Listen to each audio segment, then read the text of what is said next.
Greetings, Berkshire County, and thank you for joining us for this Zoom interview on iBerkshiresTV. Today, we're thrilled to be joined by three people from McCann Technical School. They're certainly facing a unique challenge.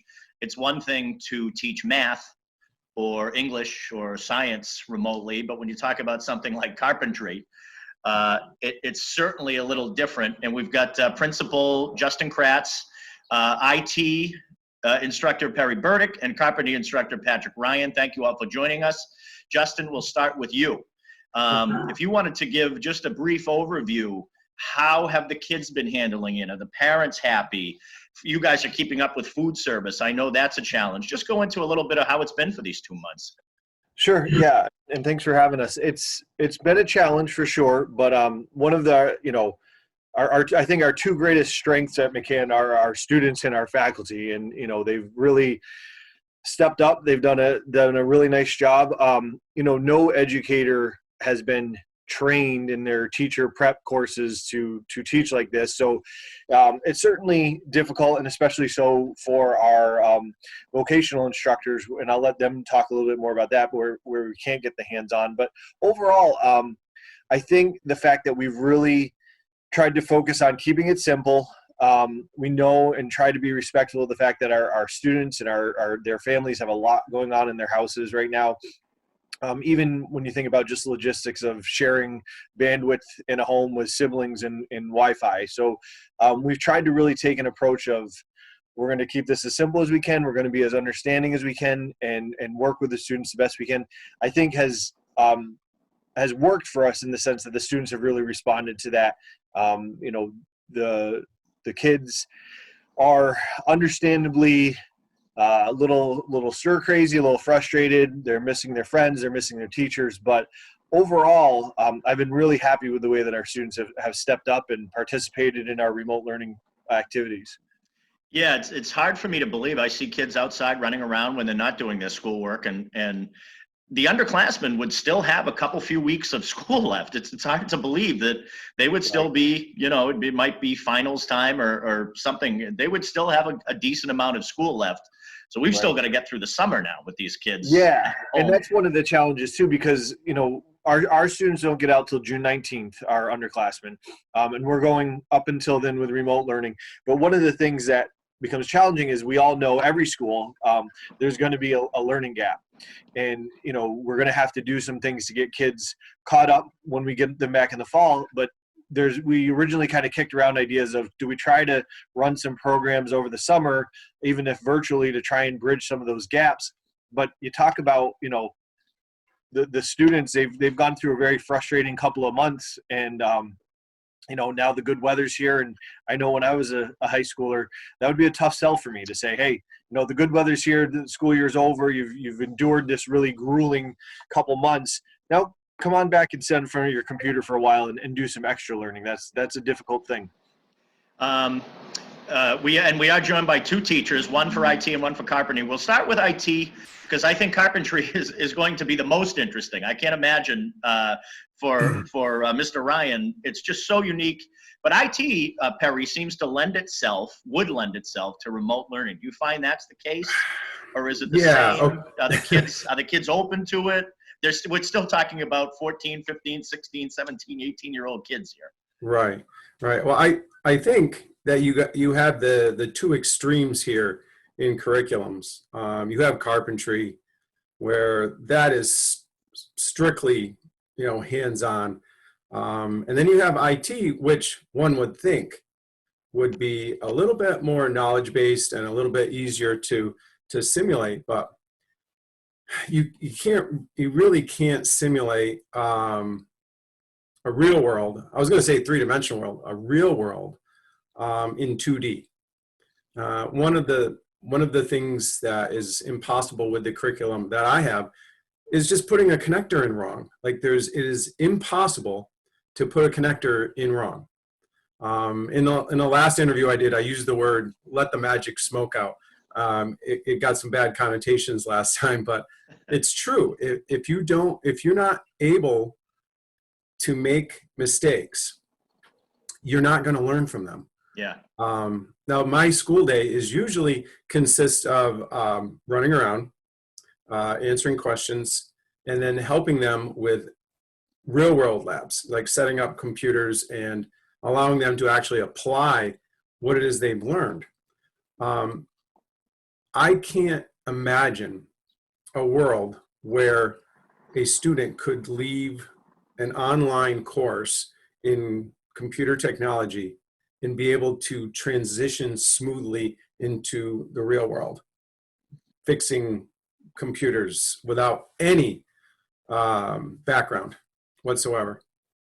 So it has been difficult. And just to emphasize the equity of access, for instance, I spent a good part of my time, because my curriculum is online. I'm fortunate enough to have lecturers that they can watch. There are labs that they can do, and there are exams that they can take. I don't need to be there for them to do that, but I really feel that I need to be there for them to learn. But I will go online with them, usually on a one-on-one basis when they're stuck on something, and they'll let me know. That's one of the things I've emphasized. It's like, look, when we're done with our class, you need to tell me who's struggling. And they've gotten really good at that. And they'll tell me who's struggling, who's not. And then I'll meet with them. If they're all stuck on the same lab, then we'll do it all together. If it's only one or two of them, then we'll go online together. They'll share their desktop with me, and I'm able to walk them through the labs. That's what I would do when I was in the classroom before. And so everything just moved along quickly and smoothly. Now, I'm sorry. On the other hand, yes. The other thing I would do in class was, you've had enough YouTube. You've been on that, you can only do the alt tab thing so many times before I know that you're off topic, and I can tell you, I know exactly who it is, and I can see that, they're still off topic and they're falling behind. And I hope that there's been a lot of talk about, well, if this works really well, why have these physical buildings? Why have these expensive, these albatrosses? Hoosick Valley here just spent a whole ton of money building a new school. Taconic was $100 million. There is something to be said. You're looking over a kid's shoulder and helping them right there. I hope that does not, I hope people don't get too used to this. I don't care how successful it is. To have somebody in the class with you, instructing you with the hand on the shoulder, looking exactly what you're doing and how you're making your mistakes and how to correct that, is way too valuable. I don't want to get too used to this. I, for one, cannot wait to get back in the classroom. Right. I mean, I completely agree with you. When we look back at this and we measure the degree of successful, was it successful because we were able to occupy the kids and they were to complete a certain amount of curriculum? Or were we successful because they actually became good computer technicians and good carpenters? And I think you're going to see that the outcomes are not going to be what we're expecting. Justin mentioned the education gap. It's going to be a problem.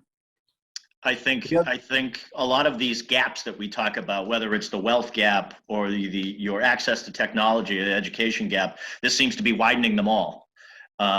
If you're sort of in a good place, you're going to continue to be in that good place. And if you didn't have those types of advantages, it's probably going to get worse. I'm hoping that we can get back in the fall. I know that's a question nobody's prepared to answer. I'm not going to throw that at you, Justin.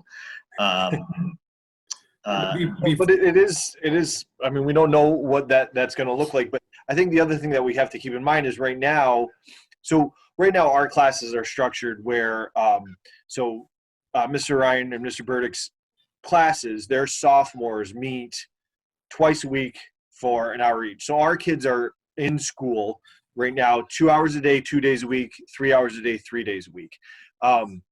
And societally, we're sort of all collectively rolling up our sleeves and saying, yep, we can finish off this school year.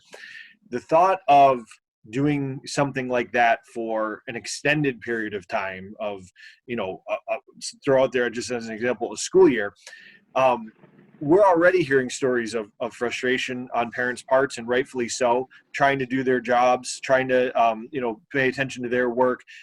We're, like I said, English is only meeting with the students right now 2 hours a week. If we were going to do this in a more rigorous setting and try and really more replicate what we do during the school year, the number of hours the kids would have to be online in Zoom sessions and meeting with their teachers would have to increase substantially.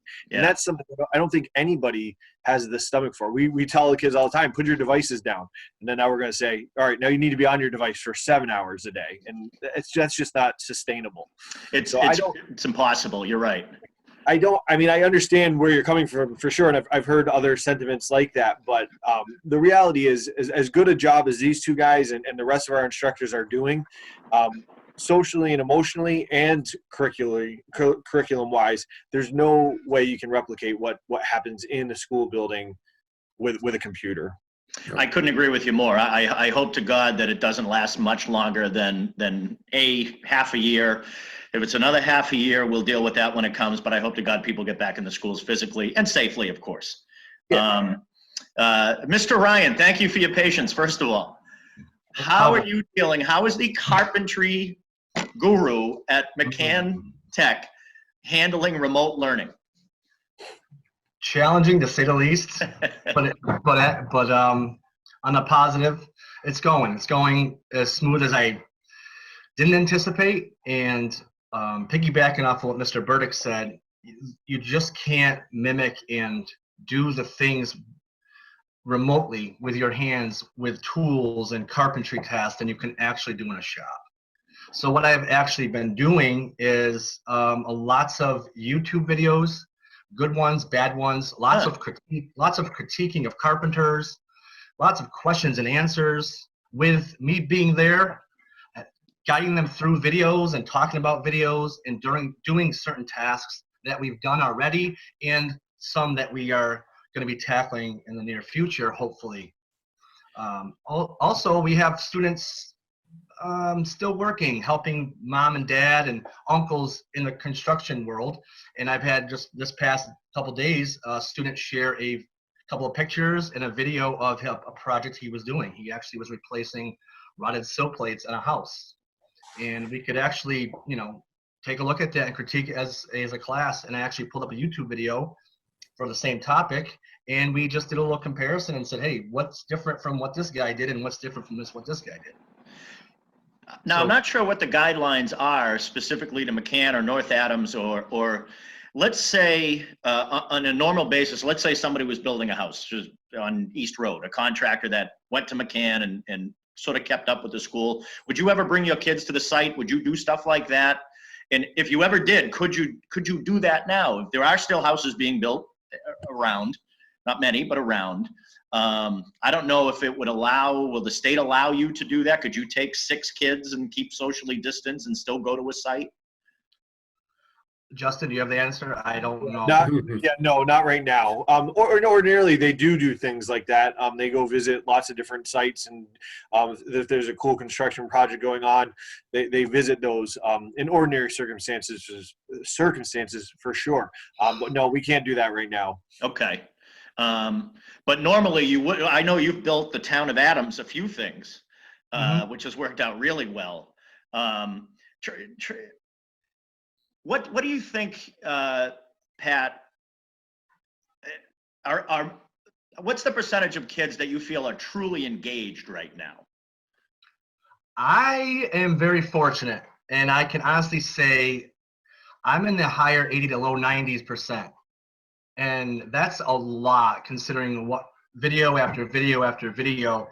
I'm doing my best to really get them to come back and get engaged and get the participation points up. And they actually they're doing very well. And I'm very pleased. And like I said, I have 15 kids per class. I'm getting 13 every class. And I praise them every time they get on. And I thank them for their time because it's a huge commitment outside of what else is going on. That's pretty incredible. And I worry about, I don't know the age of kids. I don't know if you teach all the age range, but if you get a kid who's a junior or a senior, he's been working and he's pretty well comfortable with everything. But if you're a freshman and you haven't really done much building before, but you decide carpentry is what I want to do, you've missed the whole half of your first year hands-on learning, and that's going to be difficult. But I wanted to see, have you talked to other carpentry, let's say from, I mean, I grew up out east. We had Shawsheen Technical School. We had Greater Lowell. Do you run in those circles? Have you talked to other instructors saying, look, what are you doing here? What can I do? Are there websites out there that you find this information? Yeah, there's a gentleman out east who is actually sharing their content with everyone throughout the state, and it's just pretty much a grab bag email where, hey, this is what they're doing out there, this is what they're doing, feel free to take it, feel free to borrow it, feel free to steal it, do what you got to do with it. So that's really incredible. Yeah, it's pretty much in the same realm of what we're all doing, you know. And that's on the same with the IT crew. There's somebody out east that decided to share their Dropbox, and everybody's just dropping, this is good practice, you know, anything that works. So Jeff, one of the things that's cool about the vocational community is we have a pretty close network. And so what they've actually done, and so there's a guy that's in charge of IT, there's a guy that's in charge of carpentry. And so when this all went down, we have a group called MAVA, which is the Mass Association of Vocational Administrators. And all the administrators got together and we all sort of divvied up the shops. So for example, even though we don't have it in our school, I'm sort of the criminal justice program coordinator. So we have a Google Doc, and all the criminal justice teachers from across the state are contributing their ideas and stuff to it so that they can all pull from each other. Other people that are the liaison for like carpentry and IT, they may be using a Dropbox or another venue, but the vocational community really got together and said, you know, we're all going to be forging into uncharted territory. Let's share everything that we have. So it's been cool to see all the vocational schools sharing all their ideas. It's incredible. I mean, McCann Tech certainly has an incredible reputation, I think, not just locally, but all over the state for the programs that you all have. I love to hear the cooperation. I don't care if it was me interviewing our state senator, the principal and teachers, a couple of businessmen. The cooperation that's happening in Berkshire County right now is absolutely unbelievable. It's a lesson that can be learned nationally. I can't thank you guys enough for giving me your time. I hope it goes well. And on behalf of Berkshire County, thank you. I know a lot of these parents, they were stressed about how their kids were going to continue learning. And people go to McCann for a reason. They're not just matriculating through school. They decided to go to McCann for a reason. You guys are doing an incredible job. I cannot thank you enough for your time. If you guys have any news to get out, give me a ring. We can do this again. I'm happy to do it. Anything you want to leave us with? It was a pleasure, Jeffrey. Thank you for taking your time to talk to us. Thank you, guys. Thank you. Thank you.